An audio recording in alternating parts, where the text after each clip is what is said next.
Il est Dieu. Aucun Dieu comparable à lui. Aucun Dieu ne peut être comparable à Jésus. Ah oui, c'est le Dieu. Il est élevé, il est magnifié. Merveilleux Seigneur. Amen. Aujourd'hui, on va travailler au-delà de la mer Rouge. Nous avons traversé. Le Seigneur avait bloqué toutes choses.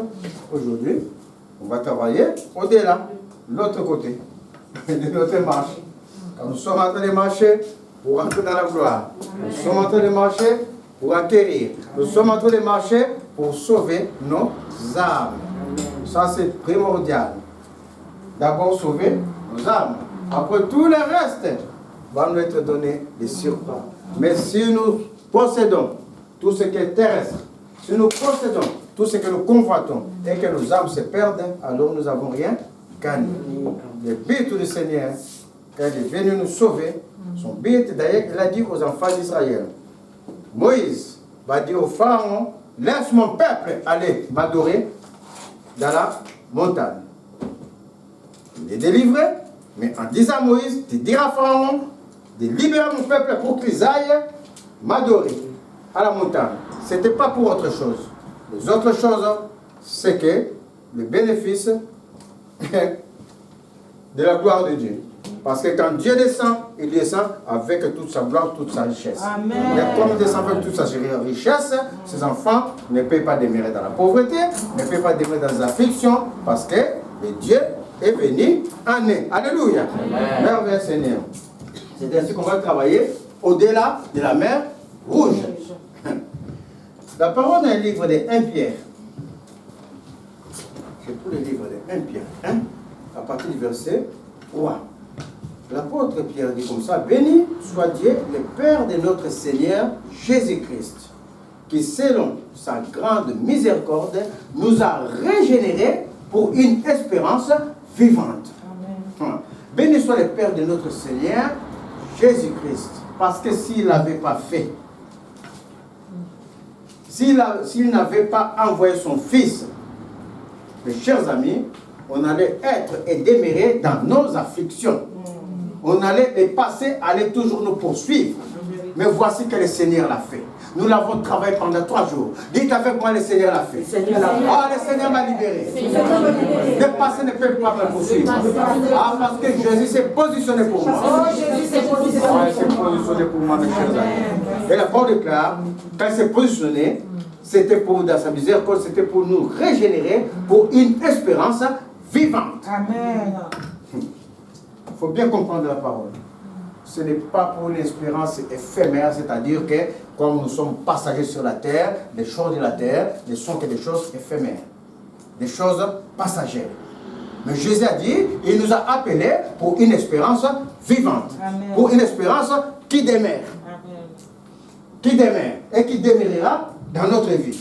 C'est là toute la différence de notre appel, pour une espérance vivante, par la résurrection de Jésus-Christ de Jésus-Christ d'entre les morts, pour un héritage qui ne peut ni se corrompre, ni se souiller, ni se flétrir.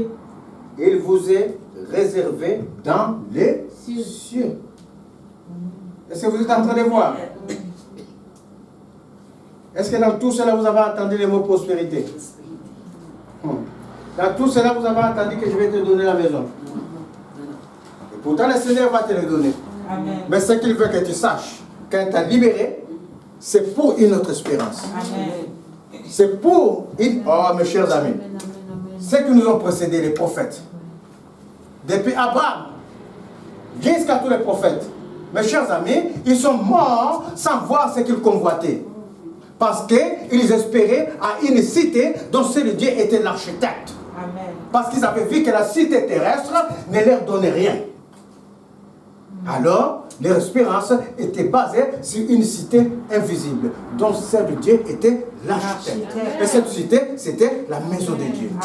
C'est ça l'espérance que Dieu nous a donnée. Une espérance vivante, qui ne peut se corrompre, ni se fuir, ni se flétrir, qui nous est réservée dans les cieux. À vous qui, par la puissance de Dieu, être gardés, merveilleux Seigneur, par la foi, pour le salut, prêt à être révélé dans les derniers temps. Ah, ça c'est merveilleux.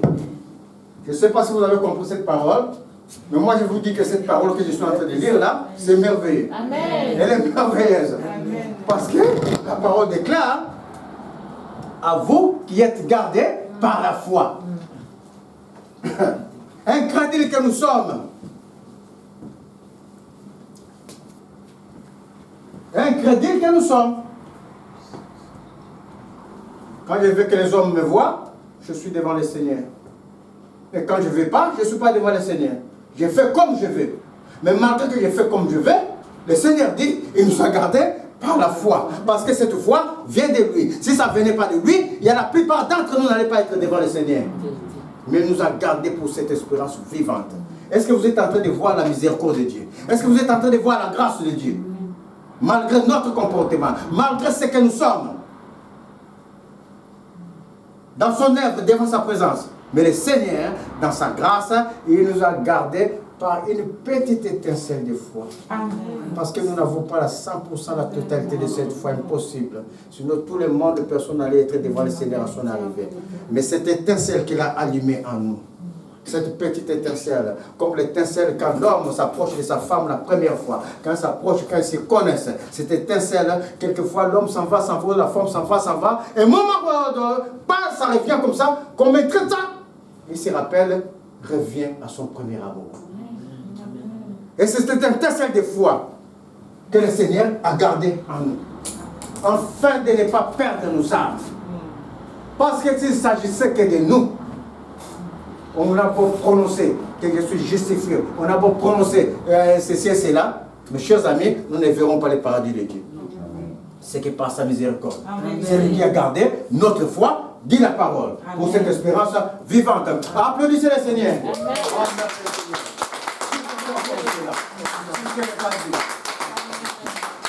Ah, dites avec moi, Dieu nous aime. Dieu nous aime, Dieu m'aime. Dieu m'aime. Dieu m'aime. Oh, merveilleux Seigneur, son amour est grand. C'est là qu'on dit l'amour de Dieu est inconditionnel. En vérité, s'il y avait des conditions, personne ne parle de nous.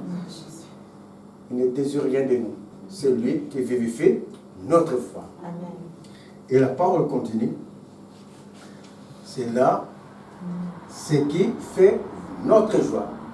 Quoique maintenant, puisqu'il est faux, vous soyez attristés pour un peu de temps par diverses épreuves. Là, on commence à rentrer dans les terrestres. Bien qu'il a mis la foi en nous, bien que nous avons la joie que le ciel est à nous, mais le Seigneur dit, quoique maintenant, pendant que vous vivez, vous êtes attristés par diverses épreuves. Le Seigneur va permettre, c'est ça qu'on dit, dans d'autres mots que les gens un peu savants, se croient savants, se disent la volonté permissive de Dieu. Ce n'est pas une volonté permissive. Dieu, certes Dieu permet des choses dans la vie de ses enfants pour les épirer, pour les amener à sa gloire dans cette marche. Parce que cette marche, on ne rentre pas comme ça directement, on sort de l'Égypte, on a traversé la mer Rouge, il y a toute une marche, la marche vers Canaan. Et durant cette marche, mes chers amis, la plupart d'entre eux restèrent dans les déserts, ne plurent pas à Dieu. Et pourtant le Seigneur les a libérés comme on a vu la dernière fois. Il a tout bloqué du passé, il a libéré. Mais quand ils arrivent 40 ans au désert, la plupart restèrent dans le désert et c'est les enfants qui n'avaient pas connu le passé qui vont rentrer dans Canaan. Ça, c'est significatif. Voici pourquoi Dieu garde cette étincelle de foi en nous. S'il ne les gardait pas, la plupart de parmi nous va dire, mais moi avant, j'étais bien quand même, hein? Je buvais mon vin.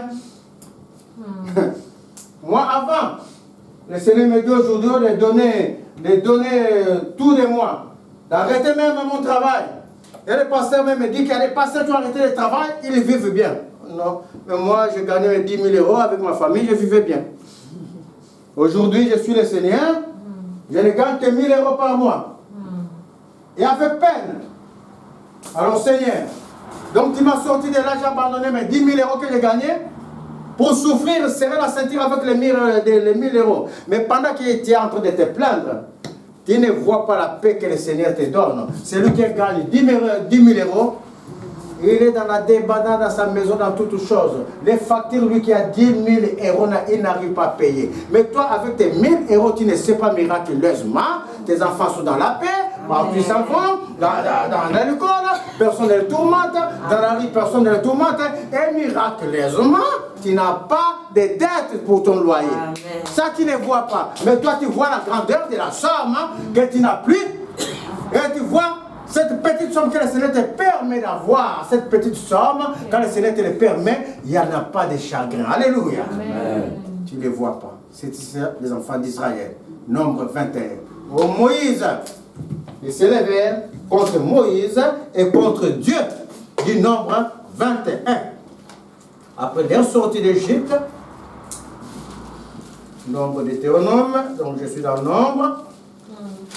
Voici, nombre, donc je suis dans le nombre là. Je vais le lire, ne vous inquiétez pas. Nombre 21, à partir du verset 4, ils partirent, je commence à verset 3. L'Éternel entendit la voix d'Israël et livra les Cananéens, leurs ennemis. Il les dévoua par interdit et leur ville et le nommant se lié Orma. Ils partirent maintenant à cette montagne, l'Éternel leur a donné la victoire des Or par les chemins, je suis au verset 4, par les chemins de la mer Rouge pour contourner les pays des Dons. Le peuple s'impatienta en route. Je vous fais remarquer, quand l'Éternel a fait sortir les enfants d'Israël de l'Égypte, ils pouvaient aller directement rentrer à Canaan. Le chemin était direct. Mais le Seigneur leur a dit de contourner, de faire un contour. Pendant qu'ils faisaient ces contours, le Seigneur éliminait un à un leurs ennemis sur leur route. Les épires éliminaient toutes choses. Et ils arrivent à ce point-là, les enfants d'Israël, ils ont vu que la route était longue. On a prononcé la libération. On a prononcé que tout est fini. Mais quand on continue de marcher au-delà de la mer Rouge, on voit que les choses tardent quelquefois d'arriver.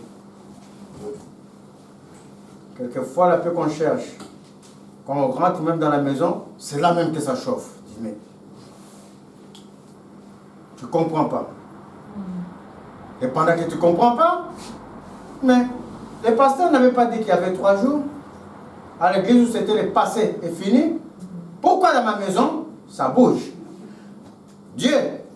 Donc toi, tu nous amènes devant ta face de feu pour que les choses encore s'enveniment dans ma maison, dans ma vie. Mais pendant que tu dis cela, tu n'arrives pas à comprendre. Dieu permet pour que toi tu comprennes. C'est ton comportement même qui amène la déchéance dans ta maison. Ça, tu ne le vois pas. Tes yeux sont comment? Voilés. Et tout le tort est à l'Éternel. Alors que l'Éternel va t'endurcir ses poings pour rentrer dans ta grâce. Ces points où quelquefois, quand ton mari sort, avant qu'il rentre à 5 h du matin, toi, au lieu d'avoir genoux par terre, tu dis, Seigneur, dehors, ce qu'il est en train de faire, moi je ne le vois pas, Père éternel, mais je le mets entre tes mains. Amen. Je le mets entre tes mains. Tout ce qu'il va vouloir faire, Père éternel. Oh, si c'est quelque chose qui ne t'agrée pas, Seigneur, je marche contre cela au nom de Jésus. Et quand il va mettre ses pieds ici, Père éternel, qu'il soit accueilli par la puissance de ton esprit, par la puissance de ton sang, afin que tout en lui tombe au nom de Jésus. Amen. Le Seigneur t'attend que tu fasses que c'est là. Et l'autre s'en va là-bas. Ah, mais moi, je croyais que la justice n'allait plus me poursuivre. Parce qu'avant, la justice ne faisait que me poursuivre. Quand je fais comme ça, paf, contravention. 90 €. Je marche autre chose, taxe d'habitation. 150 €. Mais Seigneur, tu as dit que le passé est passé. Mais ce passé-là qui est passé, le présent qui vient dans ta vie est conditionné par ton propre comportement. C'est toi-même qui brûles les feux rouges. C'est toi-même quand la facture des taxes d'habitation vient. Quand c'est encore à 50 €, tu ne veux pas payer, tu attends qu'on te boumente pour payer 190 €. Après, tu te plains de ne pas avoir des sous dans la poche. Est-ce que vous êtes en train de suivre?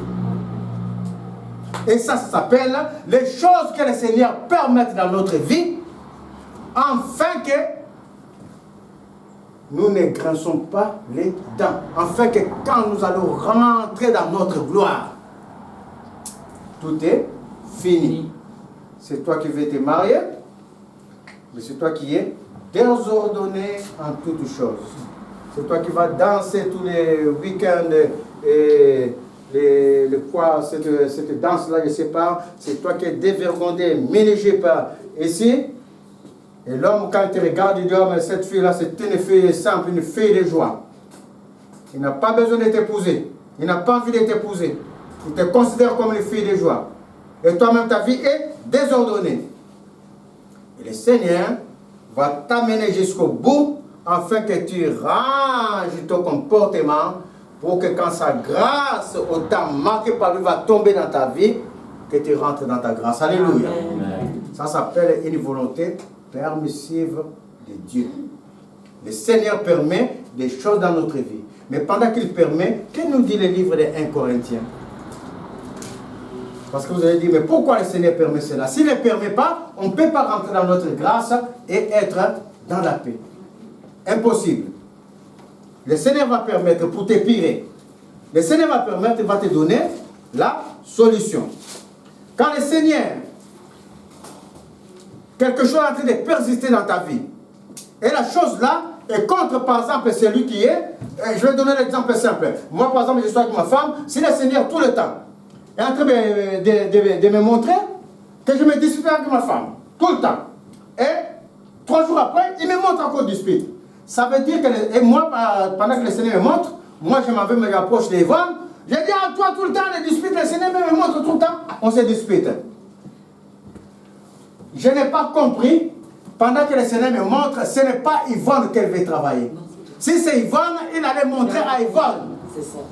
Parce que le Seigneur me montre que tu te disputes tout le temps avec ta femme, il ne va même pas montrer que tu te disputes, il va montrer, vous vous disputez avec ta femme tout le temps, donc tous les deux. Mais ne montre pas à Yvonne, c'est moi qui le montre. Ça veut dire que le Seigneur, c'est moi qui vais travailler dans l'affaire, dans l'histoire.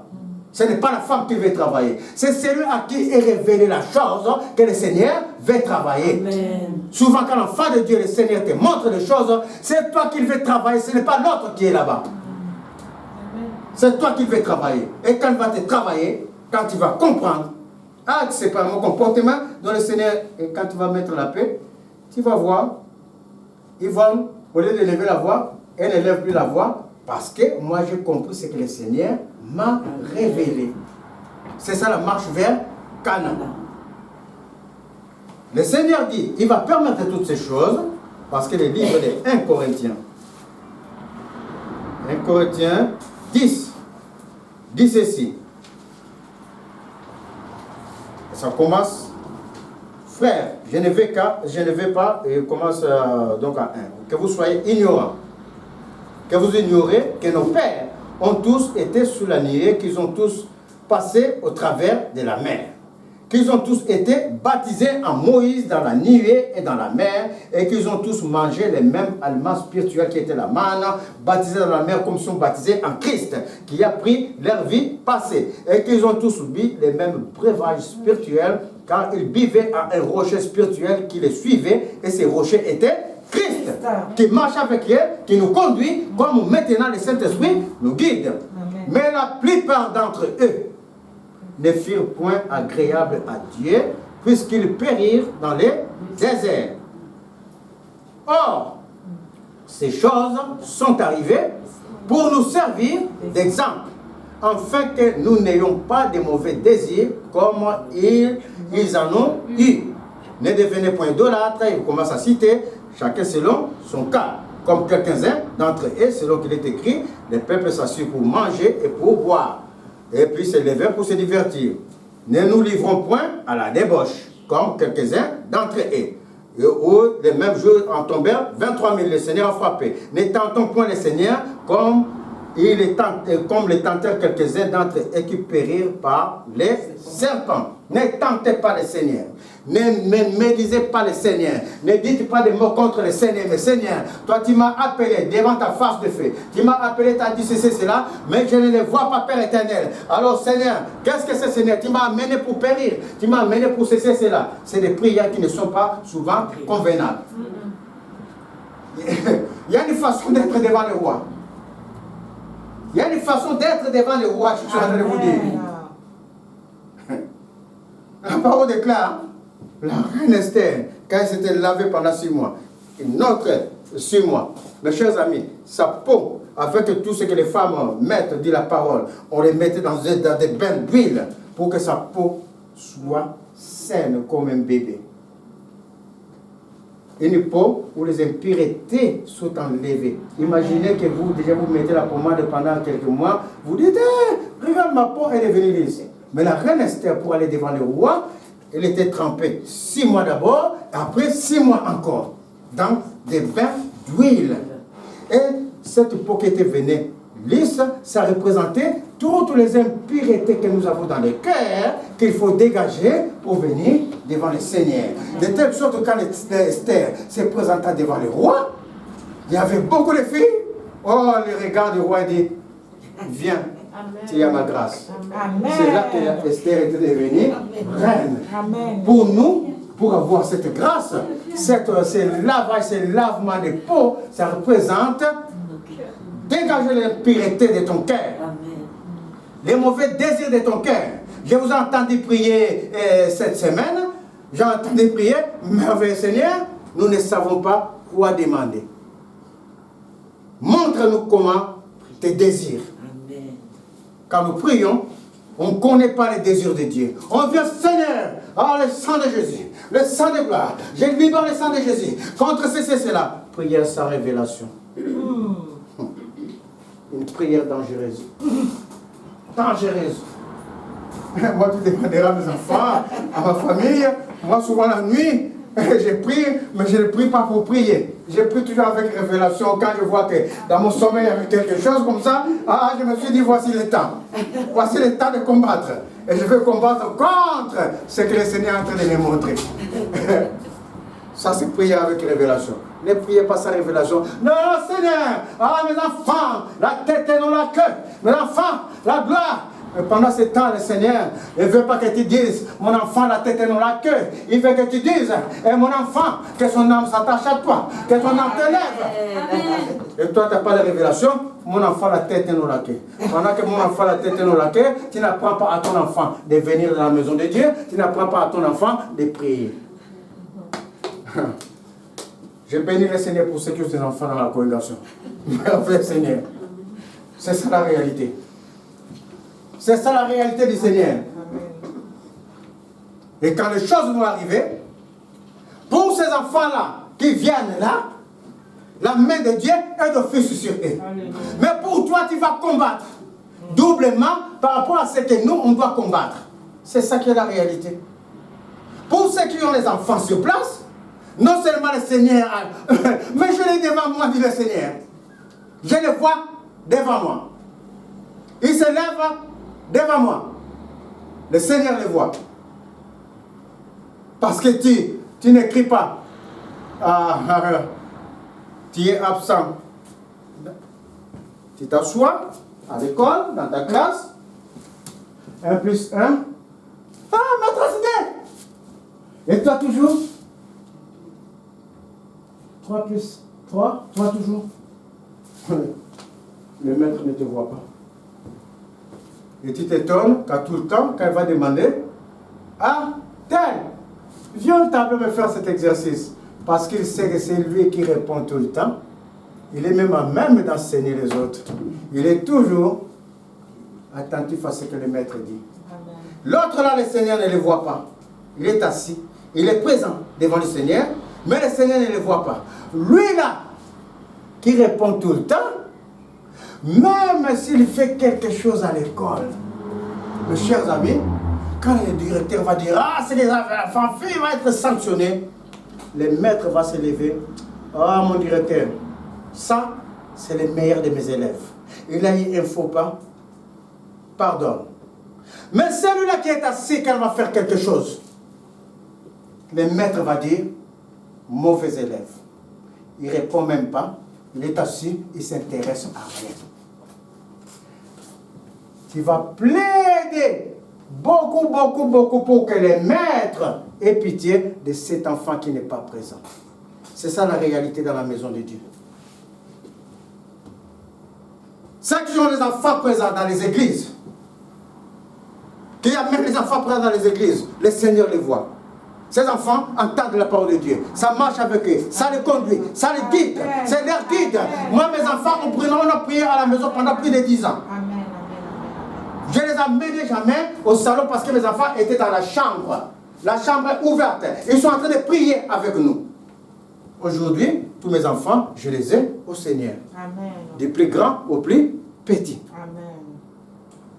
Ils ne dérobent jamais le Seigneur, le chemin de Dieu. Et quand même la tribulation vient, la main de Dieu, directement, ça agit tout de suite. Alors que toi, qui freines ton enfant n'a pas seulement l'éducation primordiale de Dieu, mais a une autre éducation qui est prime dans sa vie, qui est du dehors. Cet enfant-là, quand les tribulations vont venir, il faut que tu plies genoux, plus que les autres. C'est ça qui est la réalité dans l'œuvre de Dieu. Tout cela, ça fait partie de notre marche vers Canaan.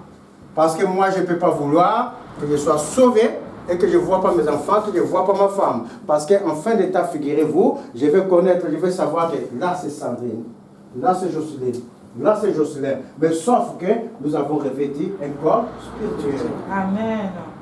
Qui n'a plus rien de chair. Chair et sang n'agissent plus. Et ça fait partie des marches de Canaan. Ces paroles de Théronome, tu les inculqueras dans ta maison, partout où tu iras.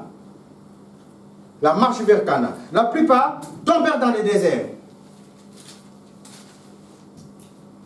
Tombèrent dans le désert, et le Seigneur dit, ces choses-là sont faites pour nous donner l'exemple. Maintenant, il revient donc dans les versets que nous attendons. Ces choses-là sont arrivées pour servir d'exemple et qu'elles ont été écrites pour notre instruction à nous qui sommes parvenus à la fin des siècles. Ainsi donc, que celui qui croit être debout prenne garde de tomber. Aucune tentation ne vous est survenue qui n'ait été humaine. Aucune tentation qui vient dans la vie de quelqu'un n'est humaine. Impossible. Les tentations sont toujours de l'ordre spirituel, de l'ordre de l'esprit. Pourquoi de l'ordre de l'esprit? Parce que nous avons l'homme doté d'un esprit, d'une âme et d'un corps, on l'a dit souvent. Et quand ton âme s'affectionne aux choses de Dieu, c'est l'esprit de Dieu qui domine en toi, qui habite en toi.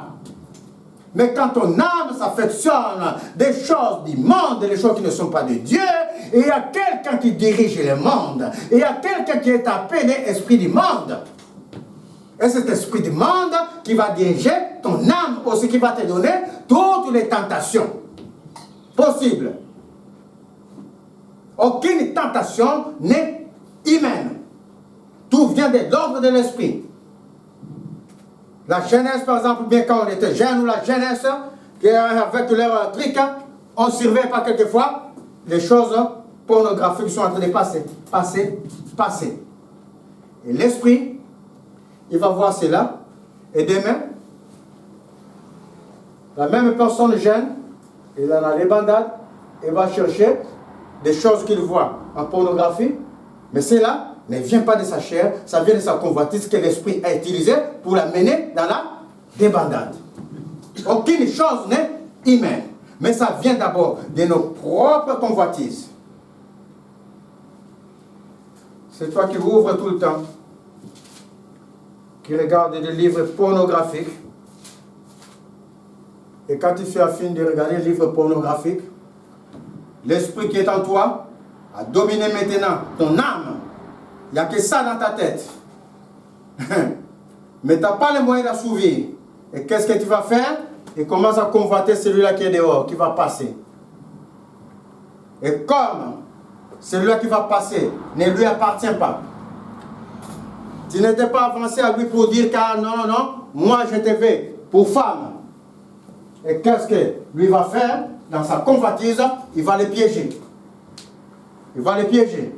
Et quand il va les piéger, qu'est-ce qu'il y a après? Viol. Et c'est conditionné par quoi? Par l'esprit qu'il a mis, qu'il a acquis en lui, dans son âme, dans ce qu'il est en train de regarder dans les pornos. Je suis en train de parler à la jeunesse. On ne regarde pas les choses pornographiques. Même quelquefois les adultes aussi. On ne regarde pas ce genre de choses. On est en train de dire que la jeunesse, pour ce que je suppose que les adultes, vous êtes avisés. On ne regarde pas ce genre de choses. Ça amène des esprits dans la famille. Les esprits que nous combattons aujourd'hui, que nous disons nos ancêtres, c'est venu par ce genre de choses. Quand tu commences à faire ce qui est dans les pornos, et que personne n'a brisé, et tu es papa, tu es maman de la famille, ça descend sur tes enfants, c'est le même esprit. Et personne n'a brisé, ça descend sur tes petits-enfants. Personne n'a brisé, ça descend encore. Et on le trouve 4e, 5e génération. C'est ça qu'on est en train de briser dans notre vie. On ne sait pas ce que nos parents ont fait. On ne sait pas ce que nos grands-parents ont fait. C'est pour ça tout le temps, on est devant le Seigneur pour briser. Il y a des choses qu'on ne doit pas toucher. Il y a des choses qu'on a fait dans la jeunesse. Aujourd'hui, on doit avoir honte de cela. On ne peut plus revenir dans ça. Parce que ça mène des esprits dans la famille. Et la convoitise de la parole, le péché a une marche. Le péché, tu regardes d'abord. Je convoite la jeune fille qui part, qui est en train de passer. Je regarde sa marche, je dis, depuis qu'elle vient de là, je dis, ah, celle-là, il faut que j'ai cette fille. Mais pendant que la fille là-bas dans les immeubles jusqu'à venir ici, si tu écoutes parce que les deux esprits sont en lutte constamment, pendant que ton esprit du monde s'est levé, lui l'esprit de Dieu il commence à pleurer en toi dans ton cœur. Oh. Parce qu'il avait mis quelque chose en toi, un dépôt. Et ce dépôt-là, l'esprit de Dieu commence à pleurer. Il ne va pas être comme ça, non, il commence à pleurer en toi. S'il allait être comme ça, David n'allait pas pécher. Il allait être en toi, il est en train de pleurer. Ne fais pas mon fils. Ne transgresse pas. Ne fais pas mon fils, je te fais. Je t'aime mon fils, je ne fais pas. Et toi, tu n'écoutes pas. Quand tu n'écoutes pas, la fille vient. La convoitise, tu peux l'arrêter, tu le vois. Le péché, tu peux arrêter le péché. Le péché a une marche. On ne vit pas comme ça, je sors en même temps, je vais pécher. Mais non, ça ne peut pas. Le péché, tu le vois venir, il y a une marche. Je vois la fille, je la convoite sa beauté. Je dis que cette fille, il faut que je l'aie. Donc, dans toutes ces marches-là, quand j'arrive, si je peux écouter l'Esprit de Dieu, je m'arrête. Et quand tu ne t'arrêtes pas, ouvre-moi Jacques 1. Jacques 1, verset 12 à 14. Comme ça, je vais expliquer mieux. Et vous allez mieux comprendre. Jacques 1 dit comme ça, que personne, à partir du verset 13, lorsqu'il est tenté, ne dise, c'est Dieu qui me tente. Car Dieu ne peut être tenté par le mal. Impossible. Le mal ne se trouve pas en Dieu. Et il ne tente lui-même personne. Mais chacun est tenté quand il est attiré et amorcé par sa propre convoitise. Ça m'attire d'abord. Puis, la convoitise, lorsqu'elle est bien conçue, tu as bien conçu, dès qu'elle va arriver au niveau de ce garage, oh, je vais l'appeler. Quand je vais l'appeler, je vais la faire miroiter ceci, là. Je vais lui dire ceci, là, pour l'attirer à moi. Pendant ce temps, tu peux arrêter la marche en train de se faire, tu peux arrêter cette marche, mais tu n'arrêtes pas. Donc, tu es en train de concevoir même un plan. Et lorsque le plan est conçu, ce plan enfante les péchés. Tu as fini de l'attirer et tu as commis les péchés et les péchés étant consommés, c'est-à-dire les péchés étant faits, même avant de faire le péché, tu peux t'arrêter de la parole. Jésus. Mais le péché étant consommé, étant fait, entraîne la mort. La mort spirituelle et la mort des physiques de ta vie. Si tu n'as pas compris, par exemple, tu es père de famille, déjà ça te donne la séparation avec Dieu. Et quand ça va être aux oreilles de ta femme et de tes enfants, c'est la débandade dans ta famille. Voici, les péchés entraînent les deux morts. Alors que dans cette marche, tu as le temps d'arrêter. Et c'est ça que le Seigneur va apprendre aux enfants d'Israël dans cette marche vers Canaan. Dans la marche vers Canaan. Pour que l'homme sache que Dieu nous aime. Il ne veut pas que tu ailles au péché, il veut que l'homme vienne à la repentance afin d'acquérir non seulement la vie dans le ciel, la vie éternelle de l'âme, mais la vie, la paix sur la terre. Amen. Et la paix sur la terre, c'est dans toutes les circonstances de notre vie. Amen. Tu veux l'argent? Miraculeusement, tu auras l'argent. Quand la parole de l'éclat, je ne prêterai pas, j'emprunterai, c'est ça. Je n'emprunterai pas. C'est moi qui prêterai. L'argent, mes chers amis. Et ça, moi, je le connais. Ça, je connais ça. Ça s'est fait dans ma vie. Depuis que j'ai abandonné l'entreprise, c'est moi qui prête à d'autres personnes. Ce n'est plus la même somme qui rentre, mais c'est moi qui prête. Quand les gens me regardent, ils te voient quelqu'un assis. Ils te voient quelqu'un qui est au-dessus d'eux. Et ça, c'est la grâce qui vient de Dieu. Amen. Alors que moi-même, quand je regarde ma condition, je peux me dire, mais la personne, il est assis par rapport à moi. Mais non, c'est la personne qui va dire, ah, mais celui-là, il est pasteur, il est... Et puis il vient prêter. C'est ça la réalité de la vie. Et je ne sais même pas d'où sort c'est l'argent, mais je prête. Je prête. Alléluia. Et quand je fais des caprices, je fais aussi des caprices. Ça, c'est la gloire de Dieu. C'est la gloire de Dieu. Et toutes ces choses, ça viendra dans ta vie. Mais si toi, Dieu t'a libéré, et toi, dans ta tête, tu ne fais que la bénédiction, tu ne fais que la gloire de Dieu, mes chers amis, tu es en train de mourir. En vérité, la parole est claire et simple. Cherchez-moi et tout le reste vous sera donné de surcroît. Moïse te dira à Pharaon, libère mon peuple pour qu'il aille m'adorer. Ce n'est pas que Moïse libère mon peuple afin qu'ils aillent acquérir. Ça, Canaan, c'était après. Libère mon peuple, dit à Pharaon de libérer mon peuple pour que mon peuple aille m'adorer à la montagne. Amen. Qu'il me cherche d'abord, qu'il me trouve. Mais pendant qu'il cherche le Seigneur pourvoit à toutes choses. N'est-ce pas lui qui a dit, quand vous sortez de l'Égypte, vous demanderez. C'est elle qui est assujettie. Mais vous demanderez aux gens qui vous ont assujettis de vous donner, et pas la moindre des choses, de vous donner de l'or. Des richesses. Ils sont sortis de là-bas avec de l'or. Des pesants d'or. C'est lui qui Seigneur qui pourvoit. C'est lui qui va donner toutes choses. Miraculeusement, tu ne manqueras de rien. Amen. Tu ne manqueras de rien. Attends des maladies, le Seigneur sera avec toi. Amen. Dans cette autorité, il nous a donné pour guérir. Attends des afflictions, il sera là. Alléluia. Il sera là. Amen. Car lui, quand il conduit, il va t'amener dans les verts pâtirages, dit la parole. C'est lui qui amène ses brebis. Et mes brebis n'entendront pas une autre. Oh, merveille, Seigneur, Jean 10. Mes brebis n'entendront pas une autre voix, ils me suivront. S'ils suivent notre chemin en sortant de l'Égypte, ça ne peut pas aller. C'est pas mes brebis. Non seulement ce n'est pas mes brebis, mais ça ne va pas aller dans leur vie. Parce que dans Jean 10, le Seigneur dit ceci. En vérité, je vous le dis, celui qui n'entre pas par la porte dans la bergerie, mais qui monte par ailleurs, est un voleur et un brigand. Mais celui qui entre par la porte de votre cœur est le berger des brebis. Les portiers lui ouvrent, on a accepté le Seigneur. Et les brebis entendent sa voix. Qui entend la voix du Seigneur et qui n'entend pas la voix du Seigneur? Je demande franchement. Parmi nous là. Qui n'entend pas la voix du Seigneur? Tout le monde entend la voix du Seigneur?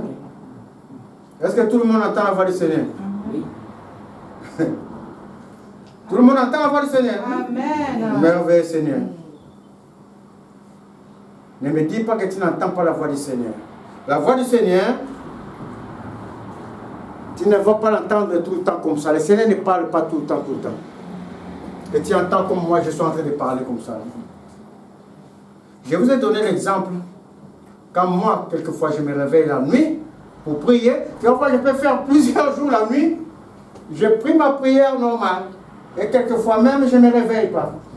Mais tu vas voir, quelquefois pendant 2 jours dans la semaine, et quelquefois dans la journée, je me lève, je commence, mais surtout dans la nuit, 2 jours dans la semaine, tu vas voir, par hasard, je me lève, je suis en train de briser.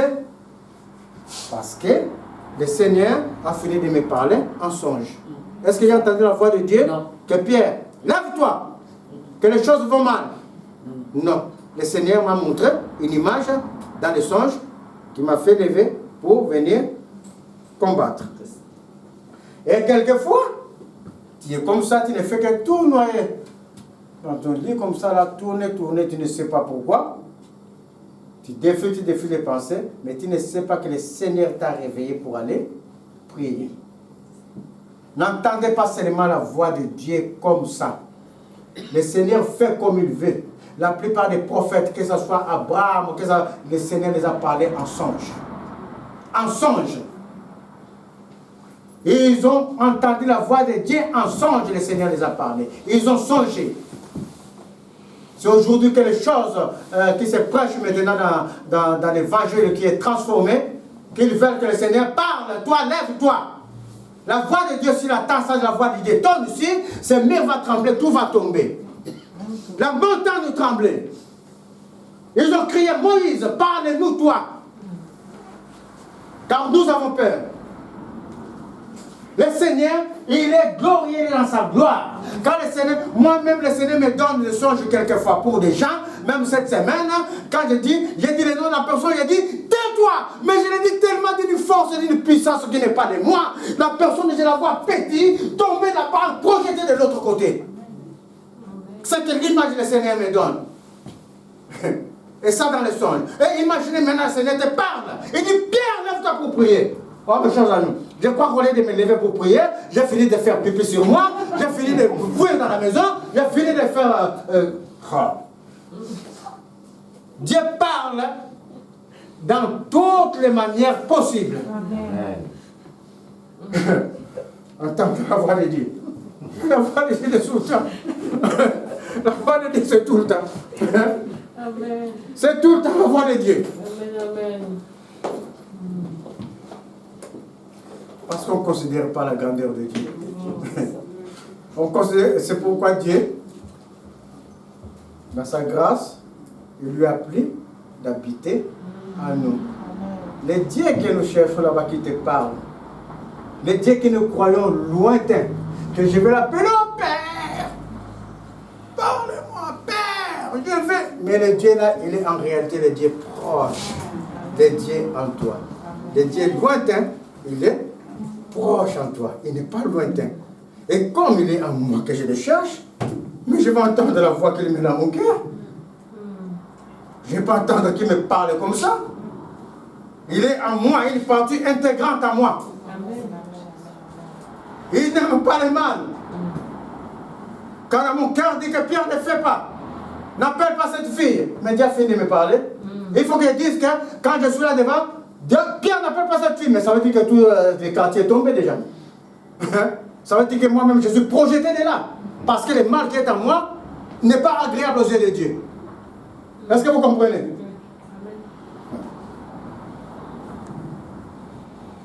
La visitation, c'est ça qu'on appelle la visitation d'ailleurs. Il faut être prêt à tout moment. Quelquefois tu es dans la journée, tu sens que je dois prier. Parce que le Seigneur t'a parlé. Il a parlé à ton âme. Tu n'as pas entendu la voix, mais tu sais que je dois prier. Tu as commencé par regarder la télé tranquillement. Il y a même temps que tu regardes la télé tranquillement. Quelquefois, ce n'est pas des cassettes qu'on regarde à YouTube des chansons religieuses. Hein. Tu regardes la télé tranquillement. Et quelqu'un dans la télé là va dire seulement une parole. Et cette parole-là commence à tourner en toi. Tourne en toi en même temps. Le Seigneur t'a appelé par cette parole. C'est ça la réalité, comment Dieu parle. Quelquefois tu es comme ça, tu chantes, et toi-même les larmes sont en train de couler. Ton âme est en train de bénir le Seigneur tout simplement. Bénir le Seigneur. Amen. Il faut écouter la voix de Dieu. Amen. Lui, il est le bon berger qui nous amène dans des verts pâtirages. Il ne nous amène pas ailleurs. Il nous amène dans les verts pâtirages. Et pendant cette marche, le Seigneur va nous épirer au moyen, est-ce que j'avais lu cette parole, au moyen de la tentation, il lui donne les trucs pour nous en sortir. Voilà. C'est là qu'on voulait en venir, dans tous ces discours-là. Donc c'était 1 Corinthiens 10, 13, c'est ça, 1 Corinthiens 10, donc je suis dans 10. Donc, on était dans 12. Ainsi donc, celui qui croit être debout prenne garde de tomber. Aucune tentation ne vous est survenue qui n'ait été humaine. Et Dieu qui est fidèle ne permettra pas que vous soyez tentés au-delà de vos forces. Dieu ne permet pas qu'on soit tenté au-delà de nos forces. S'il avait permis pour Job que toute sa famille parte, vous avez entendu la voix de Job? Est-ce que toi, tu as la voix de Job? Parce que Dieu connaît chacune des personnes. Quand Satan montré du doigt, il a dit, mon serviteur là, tu peux tout faire, il ne va pas me maudire. Tu peux tout prendre, il ne va pas me maudire. Le Seigneur a permis à Satan de prendre même les enfants de Job, de prendre tout en lui, de lui donner une maladie. Il s'est gratté avec des tessons. Mais qu'est-ce que Job? Que fait la réponse de Job? Qui est sorti de sa bouche quand la femme dit, maudit ton Dieu. Regarde, on a tout perdu, même nos enfants. Maudit ton Dieu. Et que fait la réponse de Job? Dieu a donné, Dieu a repris. Nous n'avons pas encore la foi de Job. Et comme nous n'avons pas la foi de Job, Dieu ne va pas permettre ce genre de preuves dans notre vie. Est-ce que vous êtes en train de suivre? C'est ça le Seigneur. À chaque personne, Dieu connaît les preuves que tu peux supporter. Au-delà, si ça dépasse tes forces, Dieu va se positionner. Il va dire, toi, tu ne peux pas dans la vie de mon enfant. Sors, tu quittes sa vie. Amen. Mais dans la maison de la foi qu'il t'a donnée, il va donner des épreuves qui vont te pirer, qui vont te rendre pur comme de l'or, de la parole. Éprouvé. L'or est éprouvé par les faits. Toi aussi, tu dois être éprouvé, afin que quand tu vas, parce que la fidélité, la confiance, ça se voit dans les temps. Oh, merci Seigneur. Ça se voit pas là. Ça se voit dans les temps, dans ta marche. On est sorti de l'Égypte, on a passé la mer Rouge, on vient ici, on arrive ici, les épreuves commencent. Oh, dans ma foi, j'ai supporté. Ah, j'ai manqué d'eau. Dieu va me donner l'eau. Dieu va, j'aurai pas soif. Et tu as résisté, tu arrives là,